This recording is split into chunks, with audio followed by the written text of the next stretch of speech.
Non, moi je suis pas...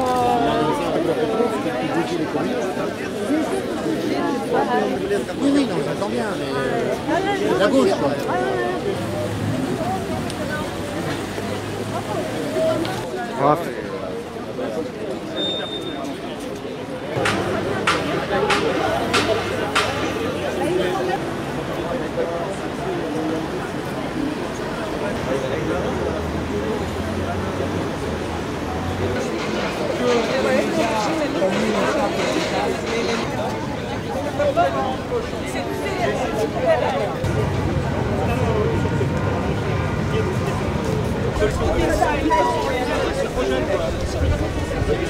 Alors donc on est là parce que la presse elle fait un blackout complet sur la guerre du Donbass, qui est une guerre terrifiante, terrible et d'autant plus violente que les États-Unis qui pilotent cette affaire complètement, puisque à la tête de l'Ukraine il n'y a que leur marionnette, cherchent à impliquer la Russie dans cette guerre de manière à ce que la Russie coupe toute relation avec l'Union européenne.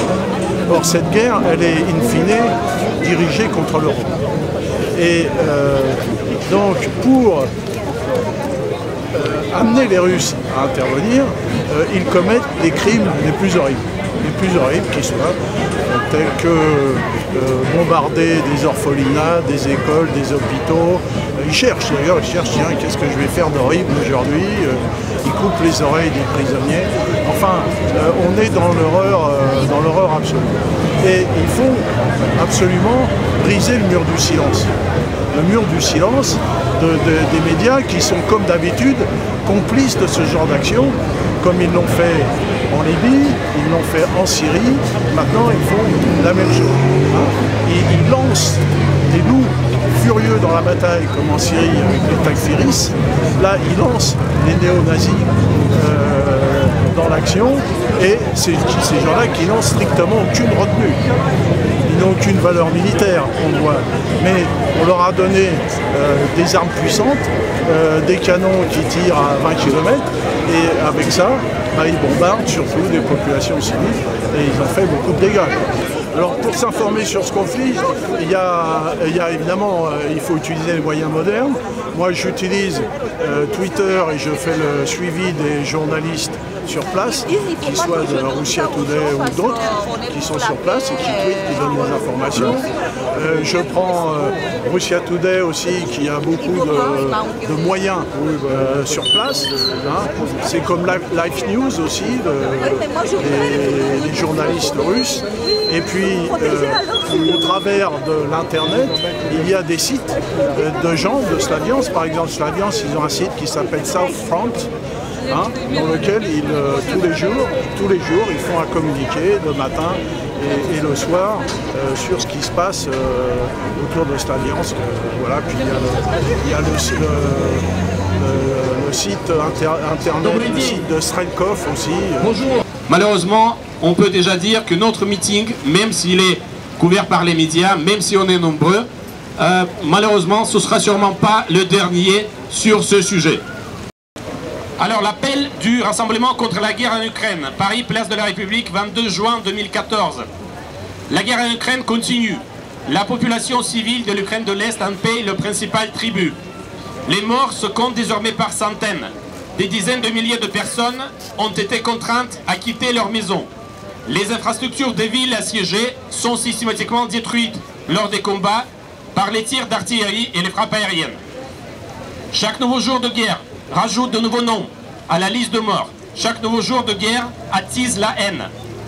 Nous faisons face à une nouvelle catastrophe humanitaire en Europe. L'Europe est à nouveau confrontée à des crimes de guerre. Les zones où la violence armée s'exerce s'étendent. L'ultranationalisme est exacerbé. La propagation des armes est massive, que ce soit des armes légères ou des missiles solaires. Cela ne peut conduire qu'à une extension du terrorisme dans toute la région. Tous ces facteurs font planer la menace d'une intensification de la guerre. Devant ce drame, nous considérons que les peuples de Russie, d'Ukraine et des autres pays d'Europe doivent se prononcer pour une sortie immédiate de la crise, une sortie pacifique privilégiant le dialogue et non pas les armes. Telle est la motivation principale de notre rassemblement. Il se tiendra un jour symbolique pour tous les habitants de l'espace post-soviétique, le 22 juin, le jour de deuil, car jour du lancement de l'offensive nazie Barbarossa, à savoir l'invasion de l'URSS en 1941. Et cette nouvelle phase de la Deuxième Guerre mondiale entraîna la mort de 27 millions de soviétiques.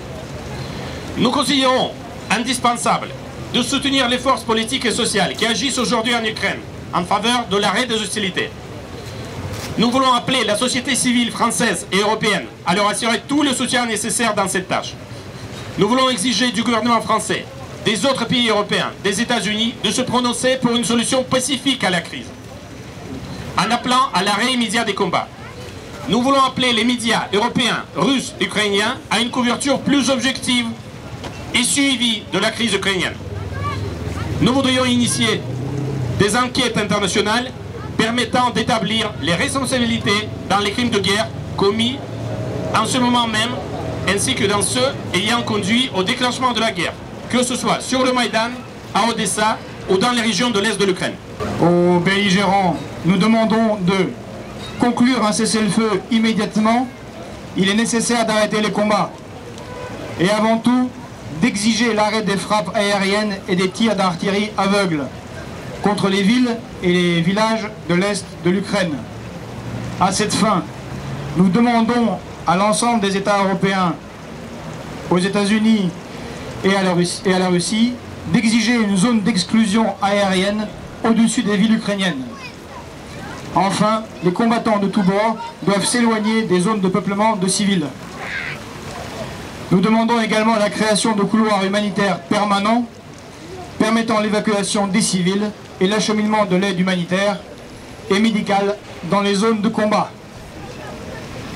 Nous demandons également la présence d'observateurs internationaux qui feront respecter les conditions d'un cessez-le-feu, ainsi que la présence des ONG pour procurer l'aide aux populations civiles. Nous demandons que soient commencés les pourparlers sur la sortie politique de la crise avec l'aide des médiateurs reconnus par toutes les parties du conflit. Et enfin, nous espérons que l'hystérie nationaliste et la propagande baisseront dans les médias.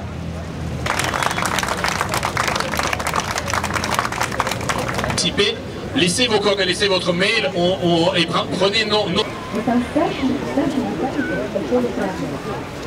Et l'administration russe et l'administration ukrainienne dans leur colonie pour... C'est pour ça qu'aujourd'hui, on a demandé de venir... Comme vu que nos médias, ils gardent le silence, donc voilà, je suis là pour m'exprimer, pour protester contre le silence et contre le massacre qui se passe maintenant. Contre les civils, contre les gens que je connais qui habitent au sud-est. Donc je ne peux pas quitter ça. Je ne peux pas rester à la maison, il fait beau, je ne peux pas. Partir en vacances et profiter de ce jour.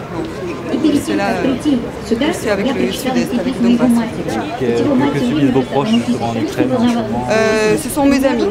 Moi, personnellement, je viens de la Sibérie, de la Russie, mais comme ce sont des gens pro-russes qui sont massacrés, en Odessa, c'est en particulier ce qui s'est passé le 2 mai, qui m'a bouleversée. Je suis toujours très loin de la politique. C'est le politique, mes amis ne me reconnaissent pas. Le politique et moi, c'était vraiment des choses opposées.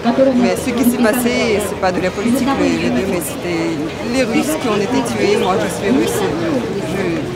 C'était les enfants qui étaient brûlés et c'était beaucoup plus qu'une centaine qui étaient brûlés vifs dans ce bâtiment. Donc, voilà, je ne peux pas garder ça pour moi. Est-ce que vous pouvez nous rappeler si c'était passé le 2 mai justement Le 2 mai, il y avait une manifestation comme ici, sauf que les gens étaient beaucoup plus nombreux et les gens qui étaient pour le Maïdan, contre les gens pro-russes, ils ont fait un piège parce qu'il y avait des nazis qui ont participé, ils ont fait un piège maison des syndicats, il y avait 70 personnes qui se sont cachées là-bas.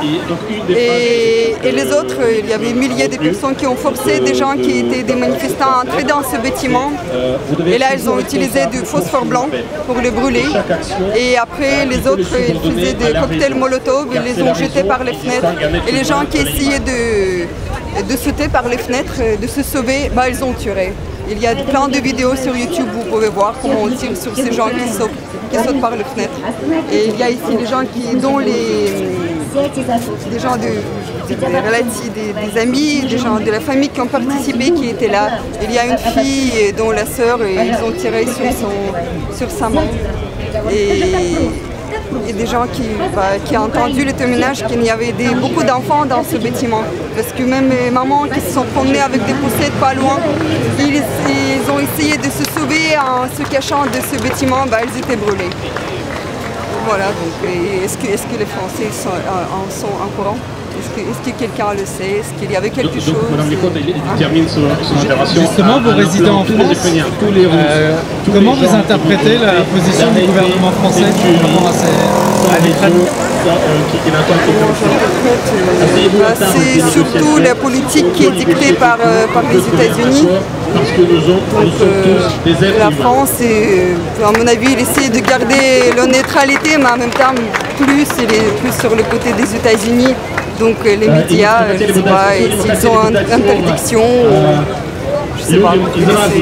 Il n'y a rien. Donc moi, heureusement que je parle russe, donc j'ai un accès à plus de sources.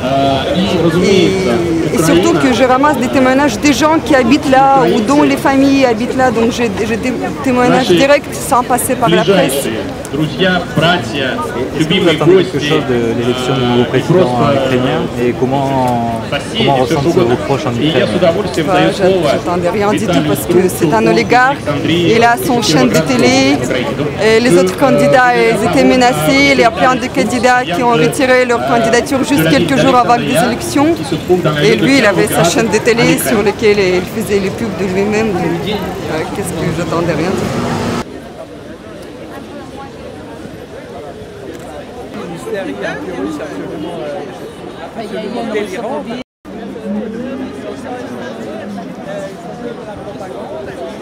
Alors, moi je suis née à Donetsk, mais j'ai vécu toute ma vie à Kramatorsk. C'est la deuxième ville qui est bombardée après Slaviansk. L'appartement est complètement abandonné et bombardé.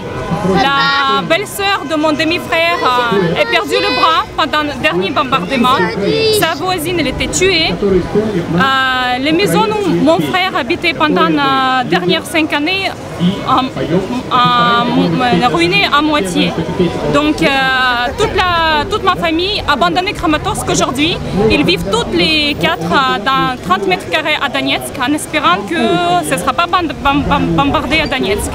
Malheureusement, vu comment les situations se présentent, les choses n'évoluent pas dans le sens de paix, malgré les propos du président Poroshenko. C'est juste, ils ont cessé le feu, mais ils ne veulent pas arrêter le feu, ils veulent nous tuer. Donc, nous sommes ici juste pour demander, laissez-nous vivre, on veut vivre en paix. Arrêtez de tuer nos enfants, arrêtez de tuer nos frères, nos sœurs. Mamie et papy. Ma grand-mère elle a 90 ans, si demain il faut l'évoquer de Donetsk, c'est pas possible. Et qu'est-ce que vous pensez de la position du gouvernement français et des médias français sur ce qui se passe là-bas? Pour moi, les positions du gouvernement français et des médias, c'est juste silence total, où ils expriment les points de vue ukrainiens, les Ukrainiens au gouvernement. Ça passe sous silence tous les bombardements, toutes les choses qui se passent chez nous. Ils nous traitent de terroristes, nous ne sommes pas des terroristes. On a vécu en paix et ils sont venus, ils ont envoyé les bombes sur nos têtes, sur nos terres et sur nos maisons. Il y a milliers de gens, maintenant ce sera plutôt des millions, qui ont perdu tout. Parce que chez nous, tu as appartement et voiture, tu n'as plus rien. Et ils ont tout perdu. Et ici, c'est vraiment un silence. Il faut juste... vous voulez exprimer, mais exprimez 2 points de vue, s'il vous plaît. Nous ne sommes pas des terroristes. Nous, on veut vivre en paix.